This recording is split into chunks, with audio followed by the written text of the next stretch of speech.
love it. Good to see you, Dan. Good to see you as well. Devoted to a soldier. I am here. Oh, we've been chatting, we've been laughing, we've got body parts falling off. The games are on tonight with Mr. Gordon and Dan, and the theme is entertainment.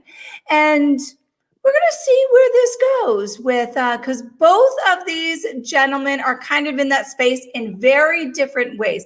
Because I consider being a motivational speaker, writing a book, being in the arts, it's all forms of entertainment to me in the way my brain works. So take it, leave it. I don't know, but that's how I think. So we're going to start with Gordon. Gordon, tell us a little bit of who you are. My name's Gordon Ewell, and I grew up in a small mining town in Utah.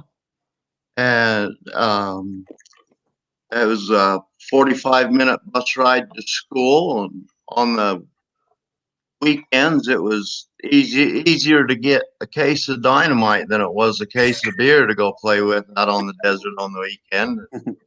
My mom was an executive secretary, and my dad was a union laborer, union mine worker.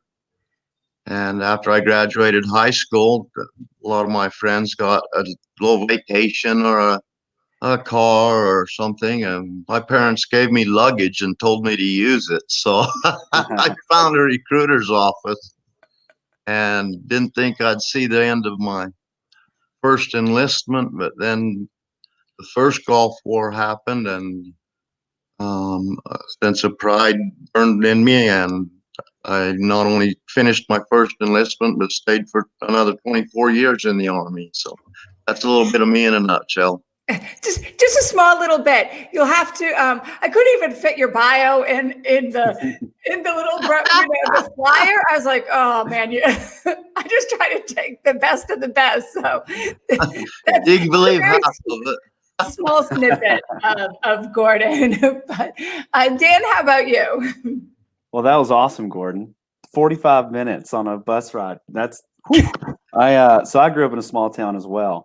But I was in Kentucky, so it wasn't so spread out. We were just, bumping into each other as hillbillies. So growing up, graduated high school and then went to college. And then that worked out so hot. I tried my best, and I was like, all right, I'm gonna try this again. So ended up going to the Army for a while at the Kentucky Army National Guard. Then got back, and that helped me out finish my degree. Ended up moving to Nashville and working at an investment bank, and did 4 years with them. And I kind of throughout my whole life had worked in music in one way or the other, whether it was at church, doing camps and retreats, or if it was just a personal endeavor and just my honest interest in following it up. I'm like, I must follow the music. And so that happened again after working at the bank. And so I started Whiskey Soldier. And so it's a artist development, tour booking, and concert promotions. And so it's a startup, and we're getting started. Very cool. And here we go. And I'm so glad I have two of the same branches, because sometimes beforehand when I have different branches, the words are flying. It's all in good fun, but I feel like I'm like in a brawl with a bunch of brothers. So I got it easy. I got it easy this time. But I like to dig right in because we only have a short period of time here tonight. And when people kind of, they sidetrack me. Andrew's watching Brian. He said, go Wildcat. So that must be Dan. He must be on your side of the world. Hey, yes. Yes. Where's he at? But throughout this, because you've both had, we all had our challenges in our lives, our ups and our downs, and no matter what it is, we've all had some sort of something that we've dealt with. And I always say we can't put a range on what that is, because somebody's pain might be here, and that same pain for somebody else might be, way off the top of the charts. But in your life, how has the loss that you've felt or you've seen, with other people kind of shifted? How have you shifted that pain of feeling of loss in your life to be productive and not stuck in that sadness? Someone can take it. It's a good question. I guess I'll start, and the first thing I think of is my mom. So she passed of cancer, and I guess my means of creating positive productivity out of that loss was I kind of remind myself that she's here every day, and I'm like, I still got to keep going. Mom's still here, and I don't think that I lose that aspect of, as a son, I want to make sure I make my mom proud. So, I think that that's kind of the underlying motivating factor for me. So. Oh, that's good. Yeah. Gordon, how about you? How have you dealt with that throughout your life?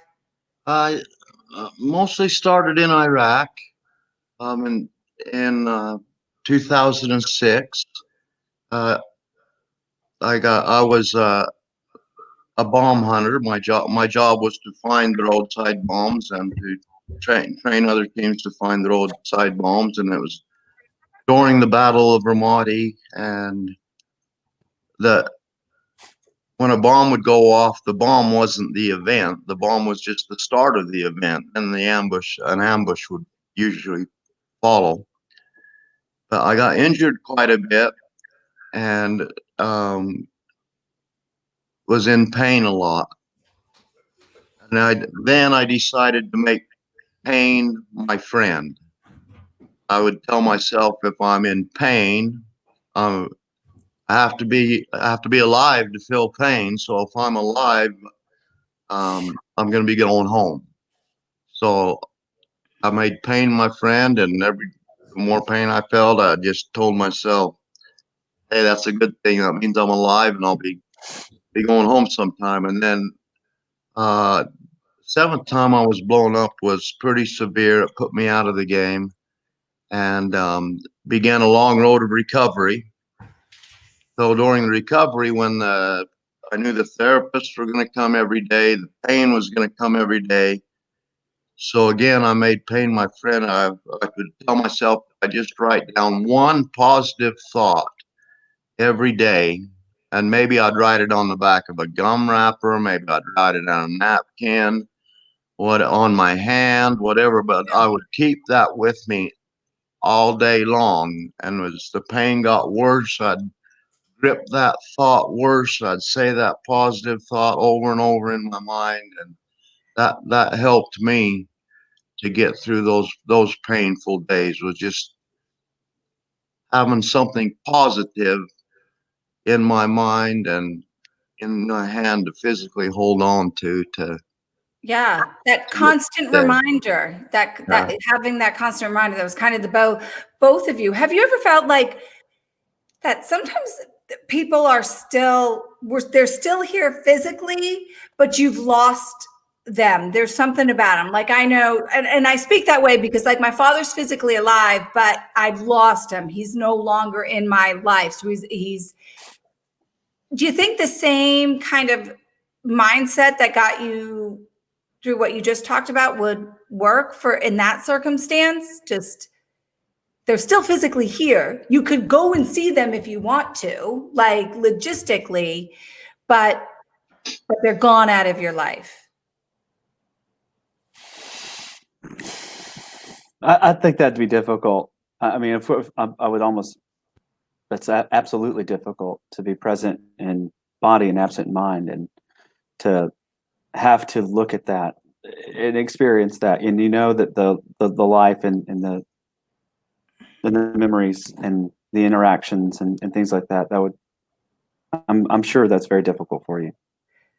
But I'm thinking, like, that must there must be people, like, I've seen it. People change, and sometimes they don't come back from that change. So how do we, as a society, or how do you guys, because you have a voice, you have a power, you have a business, you speak, right? How do we, as you are influential in some aspect, help with that part of it, help with those souls that are kind of still existing, but they're lost to so many that knew them?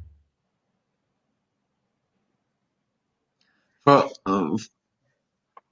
me, I can't remember who said the quote, but the quote was, a man never steps in the same river twice, for he's not the same man and it's not the same river. And coming back from Iraq, I think anybody that goes to war or goes through a traumatic situation, after that, they're not the same person. Uh, uh, and I think being honest with yourself and realizing that the you that you were before you went to war or before you got T-boned in that intersection or were fighting a terrible illness or loss or whatever, you have to realize that you're no longer that person that you were, and you need to stop trying to be. You Right. need to embrace the new you, like opening a new chapter of a book, and embrace the new you, embrace the new capabilities or disabilities that you have, and work within those new parameters to be the best you can be for yourself and those around you.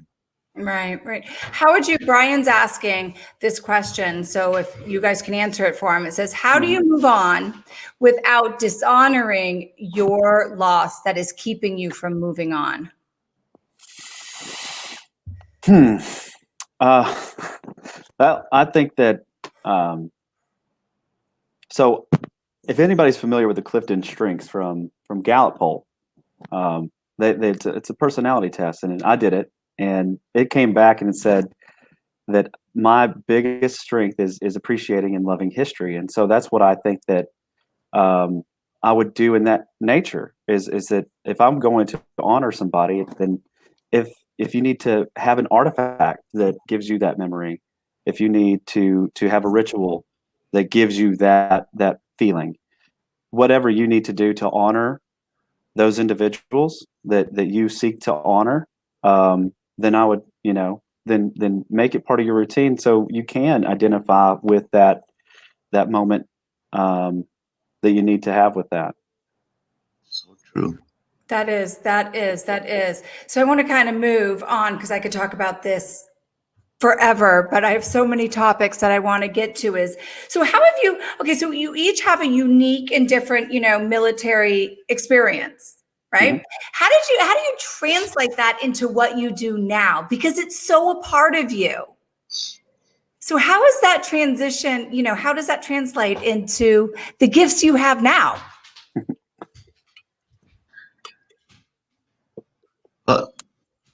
But for me, it was just the realization that you can't get stuck in a rut. You've got to keep moving forward. You've got to keep pushing forward. Whether it's rediscovering yourself, whether it's figuring out a way to carry memories of those you love with you forward. You can do that, but you've got to keep moving forward. You've got to keep looking to the top of the peak.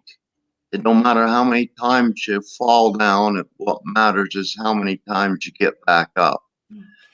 And for me, with bad thoughts that creep into my mind or positive ones, I would write them both down and then review them every day, whether they came at night or early morning, and try to look at the bad, look at the good of what I wrote down, and pull something out of both of them and go, okay, I'm going to implement this today to make me stronger tomorrow.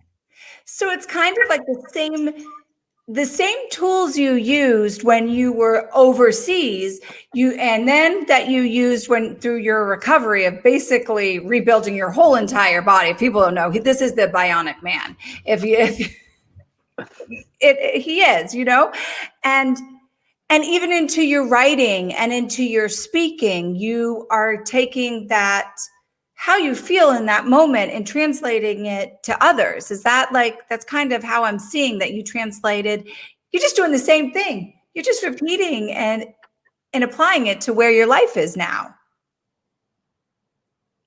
Yeah, I dig it. I dig it. So I have a anecdote, I guess. I started working in the investment bank, and again, I'm a Kentucky boy, right? I grew up in a small town, and I didn't really know what an investment bank was. I was like, this is a fancier bank. That's all I knew. And there's probably more money there, and maybe I'll get paid more, and all these things. All I knew was I was a bartender, and I did not want to work weekends anymore.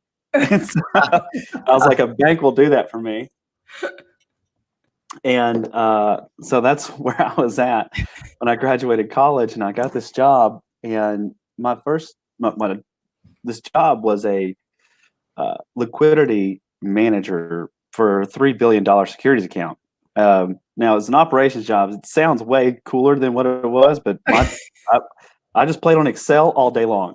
Okay. Which, if you know me, I'm a handshakes and high fives guy, and I just can't do that. But I was scared beyond my mind when I started this job, because I thought that I was going to lose a lot of people a lot of money. So I had about 0% confidence in my ability to work on Excel and work in finance and all that stuff. And I was just sitting there like, there's no way I can do this. I literally went to my first day of training. I went to my boss and I said, I'm out. I was like, I can't do this. I looked at what my trainer was doing and verbatim went to him and I said, this looks like they're playing Battlestar Galactica on Excel, and this is no deal. And he said, no, stick with it. And so that's how I think where my military training, if you will, kicked in. And it was like the thing that I kept thinking of on a day-to-day basis was an AAR. And if you're familiar with it, it's after action report or after action review, depending on what canon you play with. But anyways, I did that to myself. And on a daily basis, when I was going through this training, I would write down where I goofed. And so the next day I'd wake up, or, when I got to the office, I'd review where I goofed. And then I ended up, 3 years later writing the SOP for the deal. So it was that AAR aspect that was really valuable to me. And I think that was kind of like the military complex, period. It's just like the military is created to get better. It's created to enhance and to be more efficient and to operate more effectively. And how do you do that? By inches and not miles. And so that's what just writing down goofs. Writing down goofs. Yeah. There you go. Dan says working in an investment bank, you've got to almost look at yourself as one. You've got to make an investment in yourself every day, and you've got to put something in to get more dividends. The more you put in, the more you're going to get out. And with me, that comes through with service. When I speak or go visit wounded soldiers in the hospital, or even talk to someone about a traumatic event, when I hear their stories, just listening, I feel like I'm not giving them any advice or help. I'm the one that's feeding. I almost feel guilty sometimes, whether it's an audience of 1 or 1,000. I feel like I'm soaking it all in. I'm the one. I feel good, greedy, because I'm getting all this good investment, and then I need to turn around and repay it so that others can take maybe something that I'm sharing with them and deposit in their own investment bank so they can reap those dividends of love and service. That's a perfect, it's just like, it's economics, but with your soul. You have to give. It's a constant give and take. And if you become unbalanced in one of those ways, something's going to break inside you. You're not going to kind of move forward. And, when I was thinking of today and the questions and, and reading over everything you guys sent, and I was thinking, when I owned a business and my children were in the business, I held them at a higher standard. I expected them to behave a certain way when they were there. When they got old enough to work at the business, I expected more out of them than I did any of my employees. And I kind of feel that veterans have that same kind of status. There's something that is more expected at you. You're held at a higher standard than, regular society. Do you agree with me on that? Or have you felt that?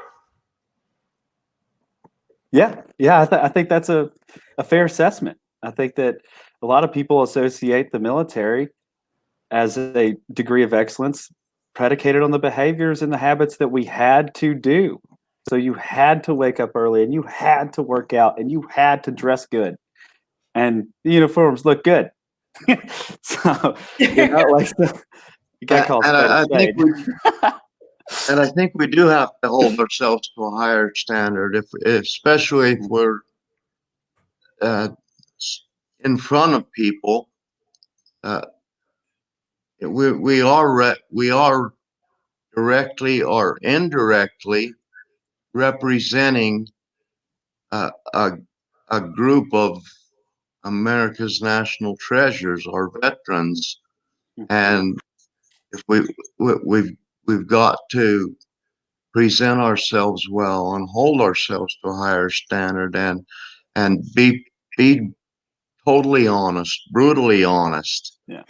Touch the subjects nobody wants to touch. Talk about the things nobody wants to talk to. Get the dialogue going, and be the professionals we were in the military in our new civilian lives, so that we don't tarnish the reputation of veterans as a group, because we are such a small group, but yet burn so bright throughout the nation. And we got to make sure we keep that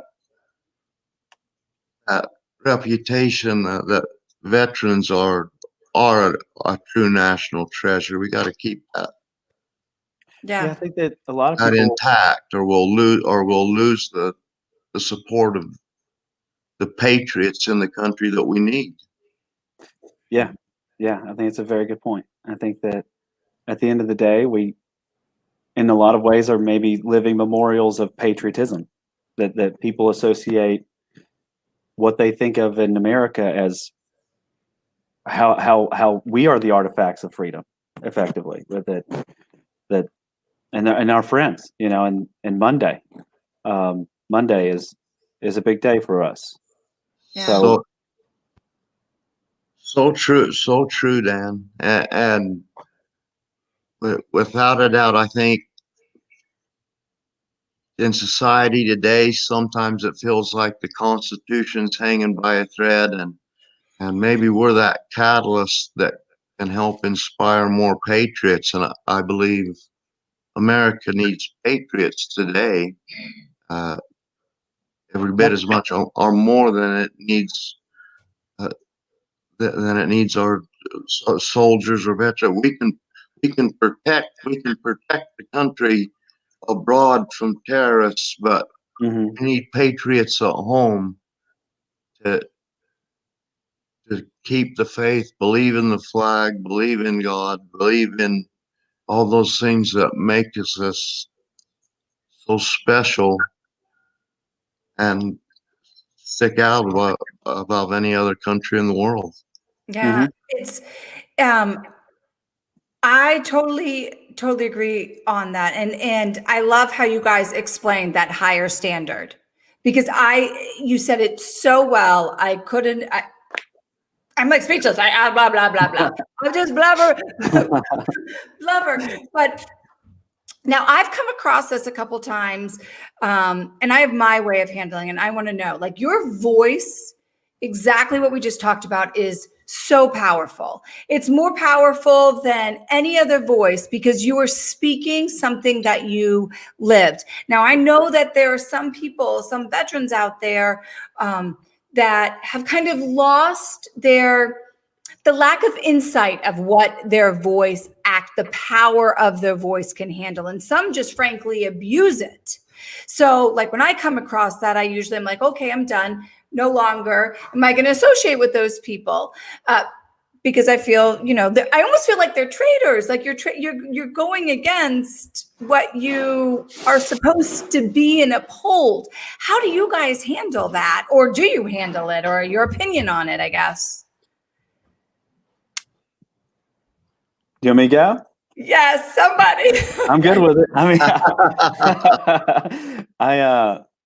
I would say that as veterans, or if I'm going to talk to the other veterans out here in the program, I'm going to say, gentlemen, ladies, you have a sincere and serious responsibility to maintain the fabric of our country as a means to maintain togetherness and keep things together and navigate the conversation, the civic conversations of society in a manner of prudence, and that things are not so divisive, that you don't have to go to one side or the other, that you can, as a matter of being a patriot, stay in the middle and do the handshakes and high fives till you figure out till you solve a problem. Right. It's like there's a lot of problems. People are suffering, people are hurting. And so it's not like there's a shortage of problems. What we have is a shortage of solutions. And we have a bigger shortage of people that are willing to find solutions with people that don't believe in the same things that they believe in. And as veterans, we get the really neat opportunity to come from a kaleidoscope. We just came from a wild kaleidoscope of a culture clash and all the things. And so you develop relationships with people that you know and love from all over. I mean, I'm a Kentucky boy, but one of my closest friends from my military experience is a New Yorker. I mean, and when I mean New Yorker, I mean New Yorker. We deployed together, and she's as city as they come, and I'm as country as they come. Well, maybe not as country as they come. But you're pretty country. I could tap into it if I need to turn it on. But that's a beautiful relationship of mine that I very much value, and we have exactly zero things in common, and and that's okay because I love her, and that's kind of what I want to inspire other veterans to do is you need to do that. America needs you to get people together, and because you are that artifact of freedom, they're going to trust you, and they're going to say that at least they know, at least they give a damn. They're like it, they're not going to have a conversation about what's bad for the country and it be serious. It's going to be what's good for the country, and it really be honest. And so hopefully that's my challenge to veterans is to see that the conversations you have on social media, the conversations you have in person, that are productive and they're positive and they're not divisive, and that you actively fight being divisive, because the tribalism is tearing us apart. So that is so true, Dan, and I just echo those sentiments as we speak to people. It's so easy. I hear sometimes veterans saying, "Oh, I can't talk to these civilians. They just don't understand. They can't relate. They've never been to war. They've never." Well, I always like to tell people, hot is hot, pain is pain. You don't need to go out to Iraq or Afghanistan to know what a damn hot day is. If everybody can understand that. You don't need to go to Iraq or Afghanistan to know what severe pain is, or severe loss, loss of something within you, mentally or physically. A civilian getting T-boned in an intersection or losing a family member to cancer. Pain is pain, and all humans can relate on some level to, pain, and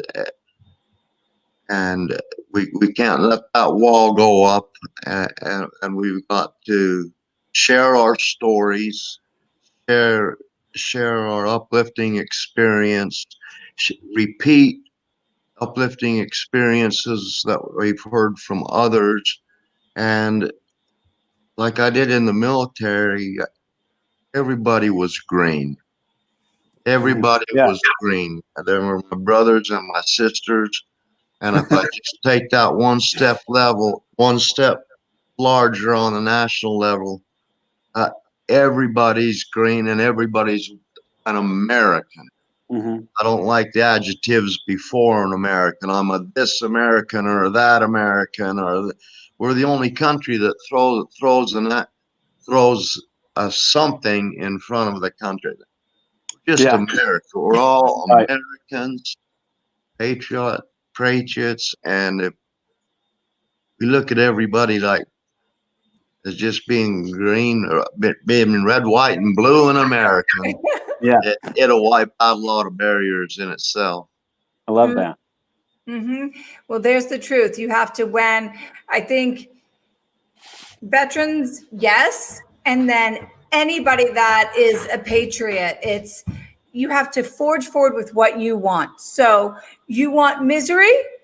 Well, this isn't, then you've just diluted being a patriot and a veteran. You have to forge with the life that you want. And we all want prosperity. We all want love.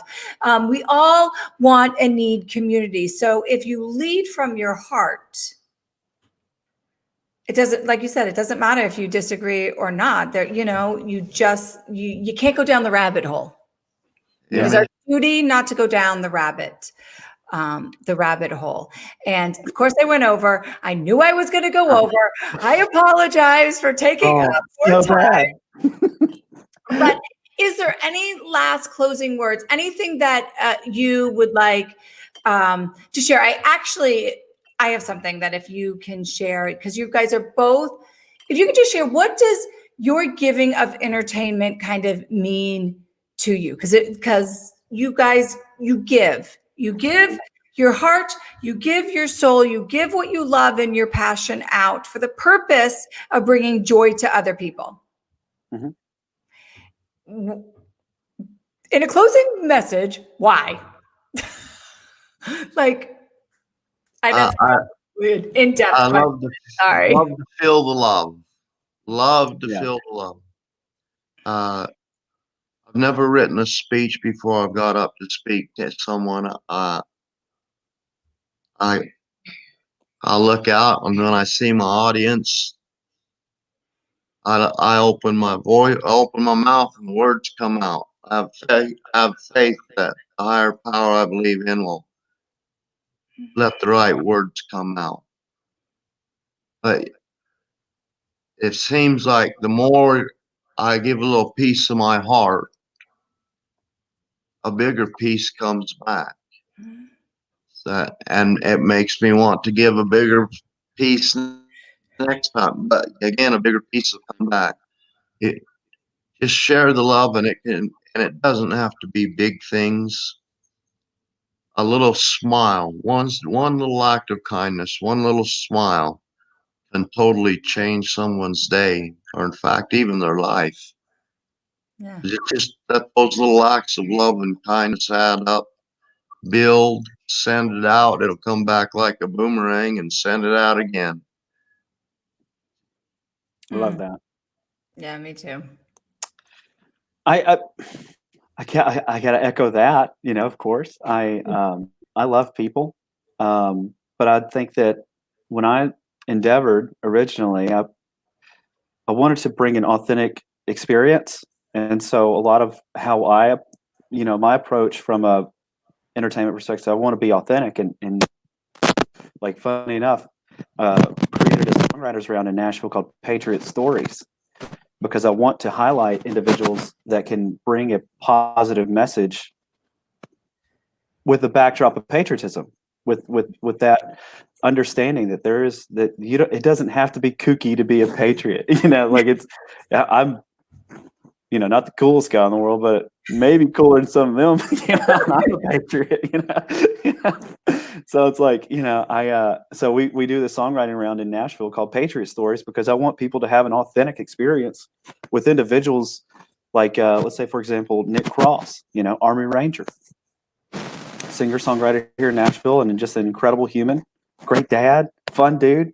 He's an officer at the American Legion, and those are the individuals that I think people can see and say, you know what, I do believe in America, and that's why, because he's a good dad, and not necessarily because he was a Ranger, Yeah.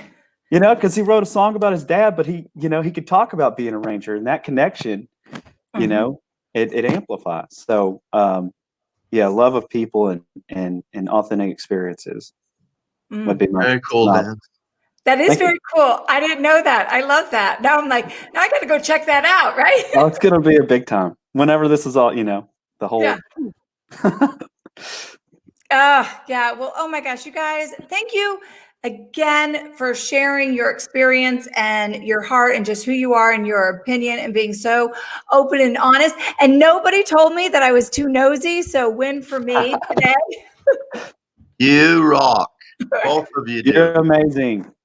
Thank you for having me. And Gordon, it was great to meet you. This is great. Yeah. And everybody click their name. I think it's highlighted. It should be highlighted in the post. You want to find out more about what they're doing, the inspiration, or just be like, dude, I'm having a bad day. I need you to lift me up today. These are the guys to do it. So again, thank you so much. And to everybody that is out there, till next time, I hope you join our table. Keep an eye out. Keep an eye out for everybody. Keep an eye out for everybody. Be watching what you're doing. Literally. Love y'all. Thank you. Love you. Bye, guys.